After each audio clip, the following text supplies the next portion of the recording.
I remember the day my son was born. Sweat ran down my face as if my body was a gym. My heart started doing jumping jacks inside of my chest.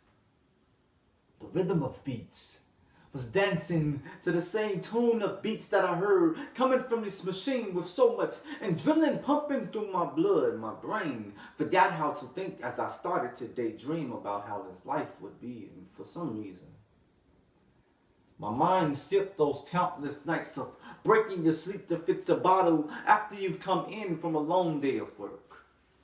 My mind also skipped that time my wife was gone and I had to change that boo-boo diaper, not to mention during me holding my breath, you decided to pee on me. What a horrible way to find out. It works. And then, flashes of you saying your first words. Taking your first steps, me holding your hand as I walk you to the steps of buildings we call schools, showing you how to fight. Teaching you to ride a bike, that awkward conversation of the birds and the bees. Fast forward to 8th grade graduation, and just before I could yell congratulations, you were leaving off for prom. My son is becoming a man, long drive to your dorm. You're finally out of the house, and now I'm sitting in your old room thinking about how time has passed. College was the place you met your best friend and wife. You tied the knot right after you both finished top of the schoolhouse, shopping on the hills. Sitting in the waiting room to become the grand of a child, I spoiled every chance I got. My son has made his father proud. And oh, how I wish I could say the same for my neighbor. You see, 33 years ago, his son also was born. And what a bad father he was. I mean, who allows their son to be born in a manger, wrapped in swaddling clothes, grew up in Nazareth where no good thing can behold, a strange young man. At 12, he was lost for days, not found in parts in arcades. No, he was learning, listening in the temple, teaching men that was twice his age. His father never taught him how to make friends, because no one followed him until he was 30 of years, and even then, I saw the absence of his father in the choosing of these dozen of guys he called disciples. His father never took them fishing like men.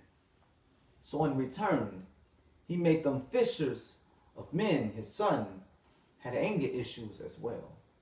In the temple, I saw him turn more tables than a DJ, but not everything he did was bad. He healed the sick, gave sight to the blind, made a lame man not only walk, but masses of people saw him pick up his bed. Speaking of bed, there was a man by the name of Lazarus who had been asleep for 4 days before he raised them from the dead, fed thousands of hungry souls with 2 fishes, 5 loaves of bread.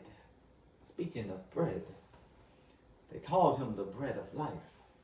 He was arrested one dark night, accused of breaking the law. You see, his son was claiming to be the Son of God.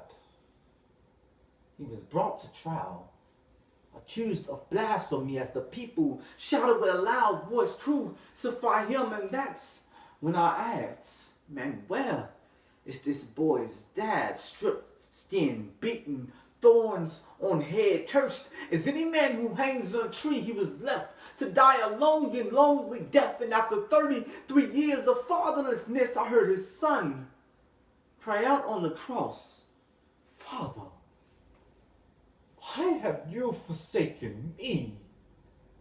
A question that my son has never had to ask.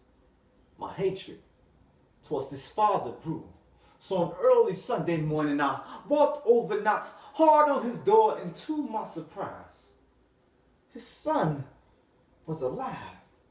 The father invites me into his home, sits me down, and explains to me how the sacrificial death of his son was all part of a plan to redeem fathers who think they are supreme, because not even the American dream will bring your son's rest in hell. He said, "I am God, the only good father All others fall short like two big pants on a skinny man's waist. So the next time you're putting on a belt, think about grace. My plans are not always understood, but they all are just.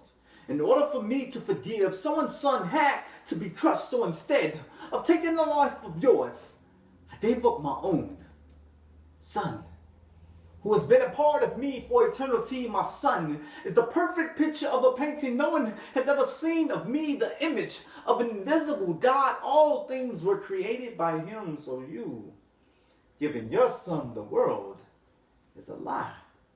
Considering the fact that the earth is the Lord, my son is the Lord. He is head of the church, the greatest leader man eyes has ever seen. His faithfulness to his bride makes your son's love for his wife look like lust. His wisdom surpasses the knowledge of men, making fools of those you call professors. You see, I could never be a deadbeat, because it was my son that beat the dead, and I am the good father that resurrected him from the tombs. And if you don't believe me, just go and ask the over 500 men. This news was worth the life of those he gave the rights to live in heaven.